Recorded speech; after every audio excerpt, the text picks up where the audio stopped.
नमस्कार दोस्तों। कल्पना करें कि आप किसी देश की लंबी यात्रा पर जाने वाले हैं। इसके लिए आपको सबसे पहले तो अपनी मंजिल चुननी होगी। फिर आपको नक्शा लाकर वहां पहुंचने का सबसे अच्छा तरीका खोजना होगा। हर दिन सफर शुरू करने से पहले आप नक्शे में अपनी स्थिति को देखेंगे कि आप कहाँ हैं और शाम तक कहाँ पहुंचना चाहते हैं। जिंदगी भी काफी हद तक ऐसी ही होती है। एक बार जब आप अपने जीवन मूल्यों, भविष्य दृष्टि, मिशन, उद्देश्य और लक्ष्य तय कर लेते हैं, तो आपका अगला कदम होता है अपने शुरुआती बिंदु का विश्लेषण करना। जिंदगी के हर महत्वपूर्ण क्षेत्र में आज आप ठीक ठीक कहाँ हैं और कैसा कर रहे हैं, खास तौर पर आपके लक्ष्यों के संदर्भ में।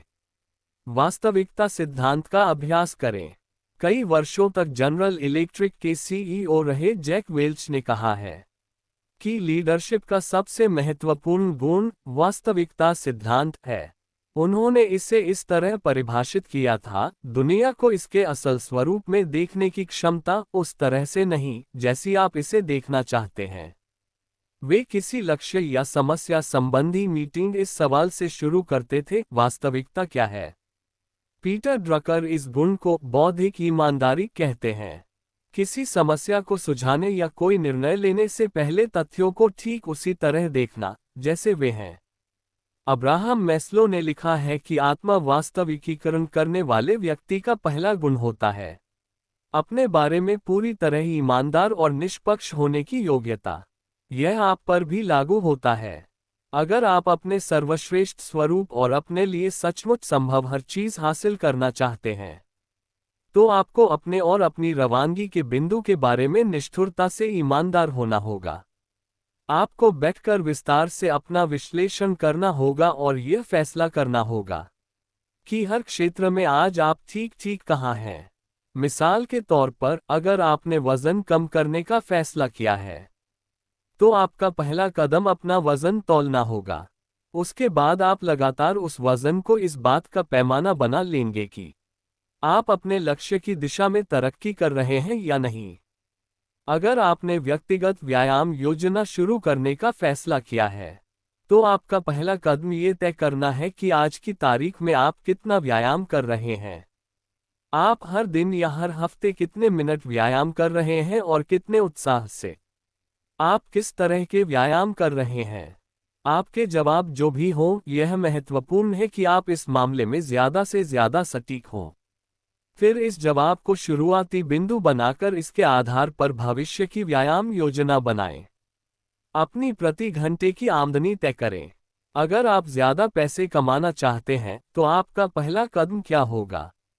ये ठीक ठीक तय करें कि आप इस वक्त कितना कमा रहे हैं। आपने पिछले साल या उसके पिछले साल कितना कमाया था। आप इस साल कितना कमाएंगे। आप हर महीने कितना कमा रहे हैं। सबसे अच्छा पैमाना यह है कि आज की तारीख में आप हर घंटे कितना कमा रहे हैं। आप प्रति हर घंटे की आमदनी दर इस तरह निकाल सकते हैं। अपनी सालाना आमदनी को 2000 से विभाजित कर लें, क्योंकि आप हर साल लगभग 2000 घंटे ही काम करते हैं। इससे भी बेहतर यह होगा कि आप अपनी मासिक आमदनी में 172 का भाग दे दें, क्योंकि हर महीने आप औसतन इतने घंटे ही काम करते हैं। मेरे सेमिनारों के कई सदस्य अपने घंटे की साप्ताहिक दर निकालते हैं और इसकी तुलना पिछले हफ्तों से करके देखते हैं। फिर वे अपनी वर्तमान आमदनी बढ़ाने के लिए अपने हर घंटे का मूल्य बढ़ाने का संकल्प करते हैं। आपको भी यही करना चाहिए। तुस्त समय प्रबंधन या आर्थिक कदमों से प्रदर्शन बेहतर होता है। आमदनी या किसी अन्य क्षेत्र संबंधी आपकी गणनाएं जितनी ज्यादा चुस्त और सटीक होती हैं, आप उस क्षेत्र में उतने ही बेहतर तरीके से और तेजी से सुधार कर सकते हैं।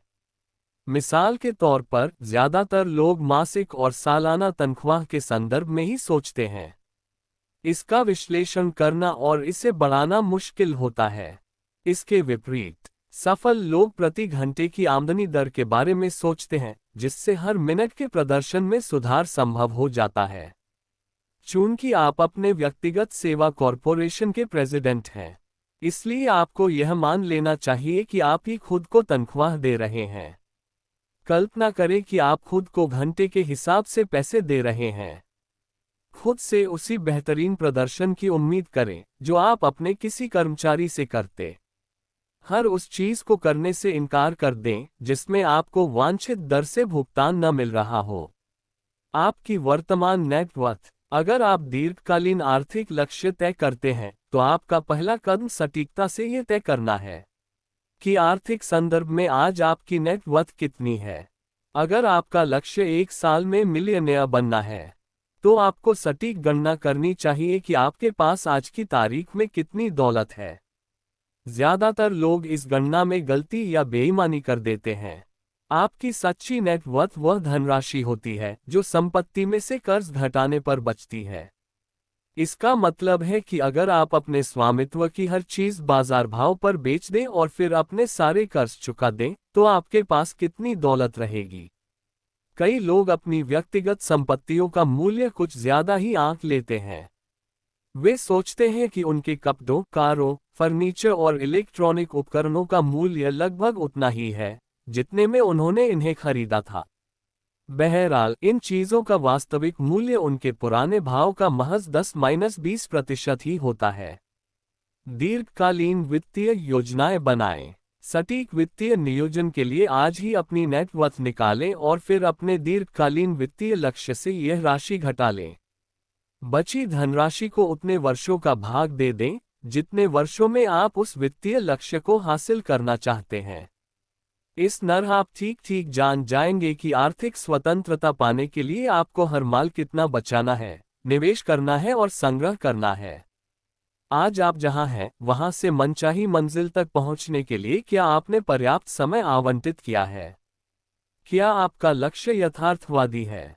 अगर नहीं है तो पूरी ईमानदारी का परिचय दें और अपनी गणनाओं व कल्पनाओं दोनों को रिवाइज कर दें। शून्य आधारित सोच का अभ्यास करें। अपने दीर्घकालीन भविष्य की योजना बनाते वक्त आप एक बहुत मूल्यवान अभ्यास कर सकते हैं जिसे शून्य आधारित सोच कहा जाता है। शून्य आधारित सोच में आप ये सवाल पूछते हैं, आज मैं जो कर रहा हूं अपने वर्तमान ज्ञान के आधार पर क्या कोई ऐसी चीज है जिसे मैं दोबारा शुरू नहीं करूंगा? आप चाहे जो हो और चाहे जो कर रहे हो, आपकी जिंदगी में ऐसी गतिविधियां और संबंध जरूरी होंगे जिन्हें आप वर्तमान ज्ञान के आधार पर दोबारा शुरू नहीं करना चाहेंगे। अगर आप अतीत में लिए गए निर्णयों से खुद को रोके रखेंगे तो जिंदगी में तरक्की नामुमकिन नहीं तो मुश्किल जरूर हो जाएगी।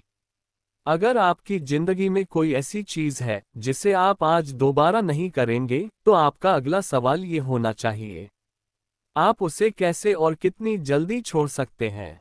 अपने जीवन के हर क्षेत्र का मूल्यांकन करें।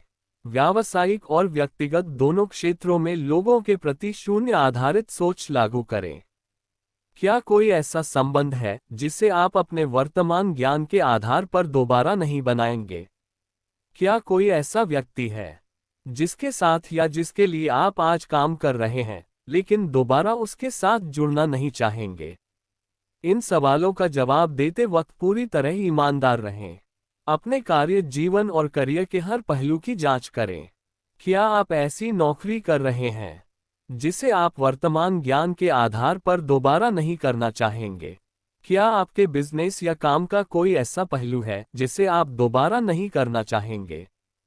क्या आपके बिजनेस में कोई ऐसी गतिविधि, प्रक्रिया, प्रोडक्ट, सेवा या खर्च है जिसे अपने वर्तमान ज्ञान के आधार पर आप दोबारा नहीं करेंगे? बशर्ते आपको यह मौका मिले। लोगों और कामों के बाद अपने निवेशों पर गौर करें।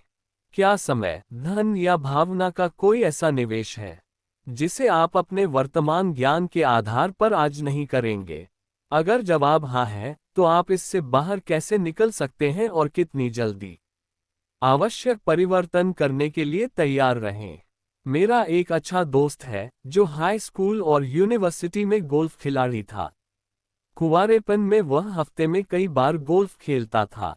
उसकी पूरी जिंदगी गोल्फ पर केंद्रित थी, यहाँ तक कि वह जाड़े में दक्षिणी इलाकों में पहुंच जाता था जहां गोल्फ कोर्सों पर बर्फ नहीं जमती थी। बाद में उसने एक बिजनेस शुरू किया, शादी की और उसके बच्चे हुए, लेकिन वह अब भी हफ्ते में कई बार गोल्फ खेलने के शिकंजे में फंसा था। अंततः गोल्फ में बहुत ज्यादा समय लगाने से उसका बिजनेस, विवाहित जीवन और बच्चों के साथ उसके संबंध प्रभावित होने लगे।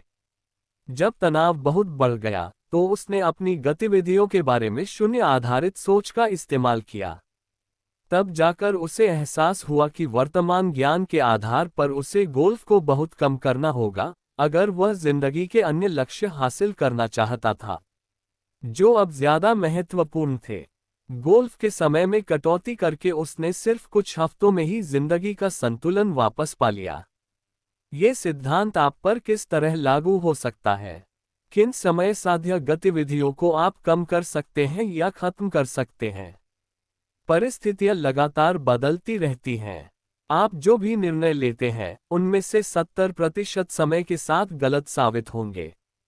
शायद पुरानी परिस्थितियों में आपका निर्णय या संकल्प सही रहा हो, लेकिन हो सकता है कि अब स्थिति बदल गई हो और दोबारा इसे शून्य से शुरू करने का समय आ गया हो।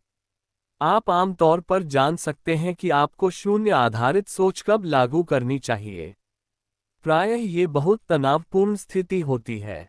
जब भी कोई ऐसी चीज होती है जिसे आप अपने वर्तमान ज्ञान के आधार पर दोबारा शुरू नहीं करना चाहेंगे, तो आपको लगातार तनाव, चिढ़ और क्रोध का अनुभव होता रहता है। कई बार लोग किसी व्यावसायिक या निजी संबंध को सफल बनाने की कोशिश में, अगर आप शून्य आधारित सोच में बहुत ज्यादातर मामलों में सही समाधान अक्सर यही होता है कि संबंध को पूर्ण करें तो ज्यादा दिया जाए। इकलौता अमल सवाल यह है कि क्या आप में अपनी पुरानी गलती मानने और स्थिति को सुधारने के लिए जरूरी कदम उठाने का साहस है। आपको किस चीज ने रोक रखा है? अगर आप कोई खास धनराशि कमाना चाहते हैं, तो खुद से पूछें, मैं इस वक्त वह धनराशि क्यों नहीं कमा रहा हूं? आपको किस चीज ने रोक रखा है? वह प्रमुख कारण क्या है जिसकी वजह से आप इस वक्त उतना नहीं कमा रहे हैं जितना कमाना चाहते हैं? एक बार फिर खुद के साथ पूरी तरह ईमानदार रहें। अपने चारों तरफ नजर डालकर ऐसे लोगों को पहचानें जो उतना पैसा कमा रहे हैं जितना आप कमाना चाहते हैं। क्या वे आपसे अलग ढंग से काम कर रहे हैं?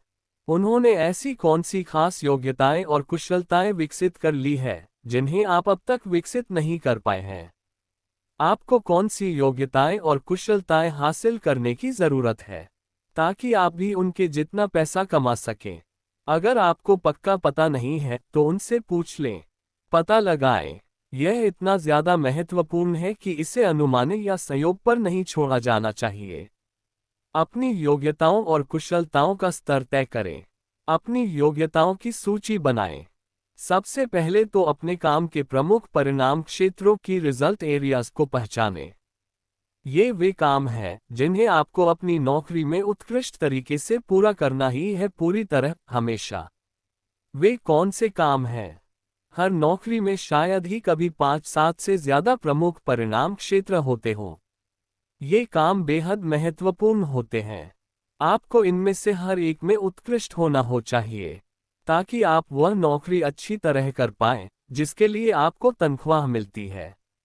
आपको इनमें से हर एक में माहिर होना चाहिए अगर आप उतना पैसा कमाना चाहते हैं जितना कमाने में आप सक्षम हैं।